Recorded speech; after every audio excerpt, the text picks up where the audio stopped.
Hey guys, hope you had a great Christmas break.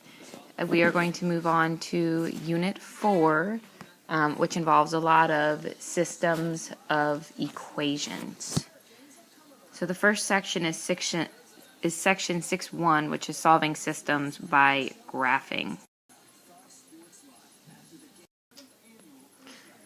First thing that you need to know is what a system of linear equations is, and all that it is simply two or more equations.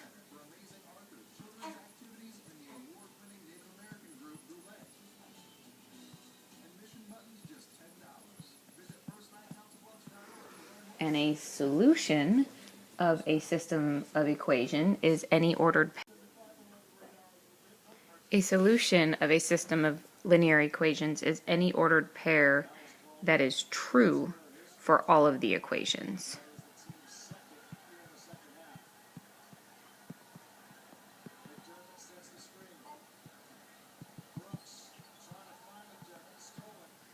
So it's any ordered pair that is true for all the equations.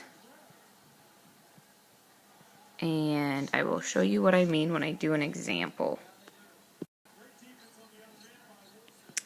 Okay, if you have two different equations, and the first one that we're going to look at is y is equal to x plus 2, and our second equation is y is equal to 3x minus 2. You learned in Unit 2 that there are three methods for graphing equations. Most of you liked using slope-intercept form, so I'm going to stick with that, but remember that you have two other options if your equations are set up in a way that would be helpful to use one of those. So in our first equation, I'm going to remind you that our number in front of x is m, or our slope. Our coefficient in front of x is 1, which means that our slope is 1. Our coefficient in front of x on the second one is 3, so our slope is 3. Remember that this value is your y-intercept. So the first equation that I'm going to graph has a y-intercept of 2. So that I know that my equation passes through that point. My slope is 1, so it means that it goes up 1 and over 1. And I have at least 4 points, so using a straight edge, I can create this line. My line will not be straight because I'm making it on an iPad, but remember that you must make a straight line, otherwise your solutions will not be correct. And once you try this, you'll see that you have to use a straight edge. The second equation has a y-intercept of -2, and it has a slope of 3. So to find my next point, it's up 3 over 1, up 3 over 1, and I have enough points to create my line. Remember, this graph will not look accurate because I am not using a straight edge. You will not receive credit if your lines are not straight. And remember that you need arrows on the end of all of your lines. So if you take a look here, you see that there is a point of intersection, and your point of intersection is right here. So that point is a solution for both of your equations. That ordered pair is over 2 up 4, which is your ordered pair 2, 4. Now you can check this. You can plug those values in for both equations and see if it's true. If you plug in 2, 4 into our first one, you get 4 is equal to 2 plus 2. And 4 is equal to 4, so you know that that is correct. If you plug 2, 4 into your second equation, you would get 4 for your y, 3 times 2 for your x, minus 2. 3 times 2 is 6, minus 2 is 4. Sorry, I'm running out of room, but you can see that 4 is equal to 4, which is true. Since this ordered pair is a solution for both of these, this is your solution for your system of linear equations. So that's your answer, written as an ordered pair. Okay, so you simply just need to graph your linear equations and you find your point of intersection for your solution. Now, you may have a real life problem that the easiest way to solve it is to simply graph all of your solutions, which would be linear equations, and then the point of intersection would be your solution. So here's a real life problem. If you have two alligators, and the first alligator, when it was born, it weighed 4 pounds, and it gained 1.5 pounds per month. Alligator number 2 was born weighing 6 pounds, and it gained 1 pound per month. Okay, so the question is, after how many months do the alligators weigh the same? You could go through and do a couple different things like guessing and checking, but one of the easiest solutions of this would be just to graph what each alligator is going to weigh each month and then see where they're the same. So you would write this as an equation.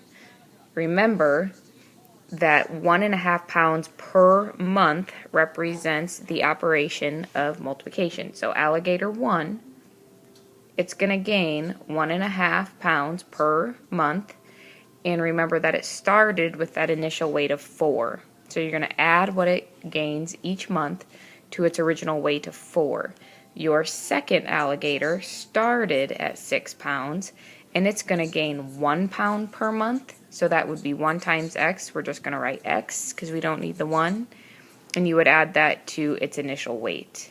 When you do this, you simply graph these two equations, and your solution would be where they intersect. Go ahead and try that on a piece of graph paper or a grid, and you should come up with a solution of 410. And if you look in your book on page 361, it walks you through that problem step by step, and your x value is time. So since it's talking about months, since your answer is 4, your solution would be 4 months. And your y value represents how much it weighs. And so, since it's talking about pounds, they would both weigh 10 pounds at an age of 4 months. Again, look at your book for a little bit more information on that problem if you're confused. Okay, so far, really all that you need to know, we haven't learned too much new. You are graphing equations, which you already know how to do, and you're looking for the point of intersection, and that's your solution. Your solution is always an ordered pair. Well, we have some different types of systems of equations, and it all depends on how many answers there are. A consistent system of equation has at least one solution. It can have more than one. Okay? An independent system of equations has exactly one solution. Those are the two examples that we've done so far. A dependent system of linear equations has an infinite number of solutions, and I will show you how that looks.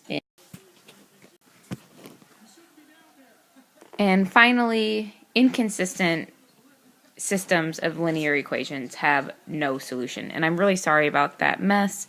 For some reason, I can't figure out how to go back and erase that. So I'm sorry, but we will move on. Okay, so systems with one solution. Those are your first two examples that we did. Then we have systems with infinite solutions, and I'm just going to jump ahead. If I was there in class with you guys, I wouldn't do this. I would show it to you first. But systems with infinite solutions, when you graph them, they create the same line.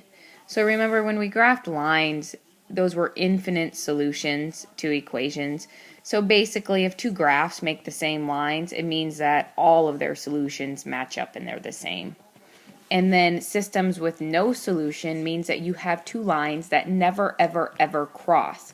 Well, you've learned this vocab word. When you have two lines that never cross, I wish I could ask you this and get a response, but those are parallel lines.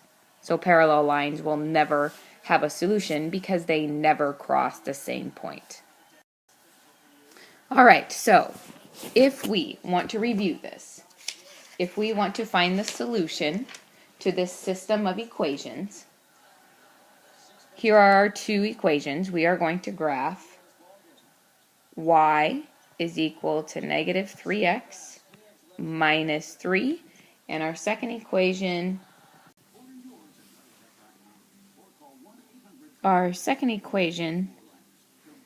is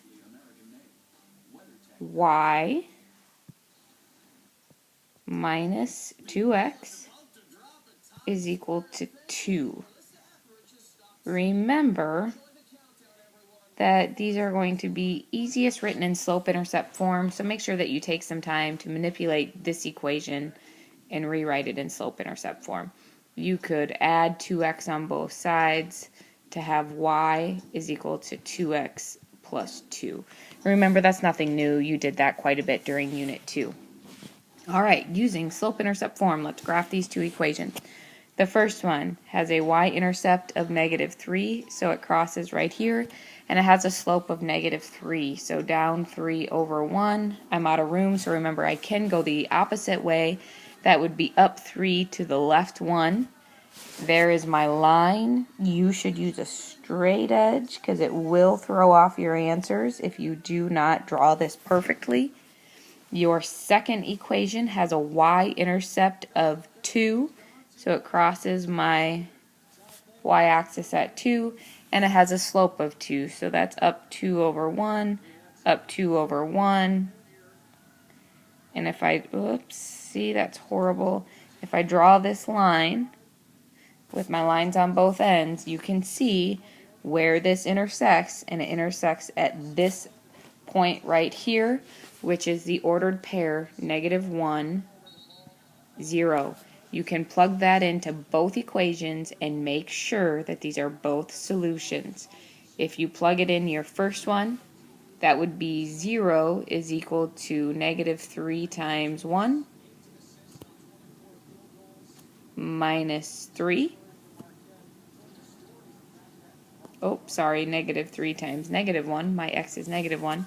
That's a positive 3 minus 3, which is equal to 0. That indeed checks out. So that is a solution for your first equation. And if you plug it into this second equation right here, your y is 0. I'm running out of room. I'm going to grab a different color here. So your y is 0. So 0 minus 2 times x, which is negative 1, is equal to 2. Negative 2 times a negative 1 is a positive 2. So 0 plus 2 is in fact the same thing as 2. So you know that it's a solution on that one. So you know that it is a solution for both equations, which makes it a solution for this system of equations. Next, we have an example of a system of linear equations with an infinite number of solutions. And if you would graph these two equations, our first one is 2y minus x is equal to 2. And our second equation is y is equal to 1/2 x plus 1. Remember that it's going to be easiest if you manipulate this equation to be written in slope-intercept form. So I would add x to both sides. So you get 2y is equal to x plus 2. To get y by itself, you divide both sides by 2. Again, sorry that I'm running out of room. I'm going to move it over here. So you get y is equal to x divided by 2, which is the same thing as 1/2 x. And then 2 divided by 2 is 1. If you look, you have exactly the same equation here. But if you did take the time to graph these, I'm going to graph our first one. Our y-intercept is 1. our slope is up 1 over 2, up 1 over 2. Oops, sorry about that. Okay, so here is this first line. And then if you would graph the second one, our y-intercept is 1, our slope is up 1 over 2. And if you look, it creates the exact same line. All that means is that every single solution for this equation matches every single solution for that equation. So there are hundreds, thousands, millions, billions solutions to this equation. So that system of equation has an infinite number of solutions. You can't count them all. There are so many. And finally, we have systems of equations with no solution. This means that the graph of their lines will never, ever cross, which means that they have to be parallel lines. Here's an example. We have two equations. We have y is equal to negative x minus 3, and y is equal to negative x plus 5. Again, just graph both equations. It should go pretty quick because they're both in slope-intercept form. So our first equation has a y-intercept of negative 3, so that's 1 point on our graph, and our slope has a negative sign in front of our x, so that would represent negative 1. So what that means is down 1 over 1, down 1 over 1, down 1 over 1. So here is our line. Again, please use a straight edge. Our second equation has a y-intercept of positive 5, so it crosses here, and that also has a slope of negative 1, which means down 1 over 1, down 1 over 1. And when you graph these, you'll see that they are never ever going to intersect because they have the same slope. Remember that two equations with the same slope are parallel, which means they'll never cross, which means that they have no solution. There is not an ordered pair that will ever be a solution for both. And that's it. All you need to do for this section is remember how to graph equations, look for the intersection, that is going to be your solution. If they create the same line, it means that they have an infinite number of solutions, and if they're parallel or never cross, they have no solution. That's it. Good luck.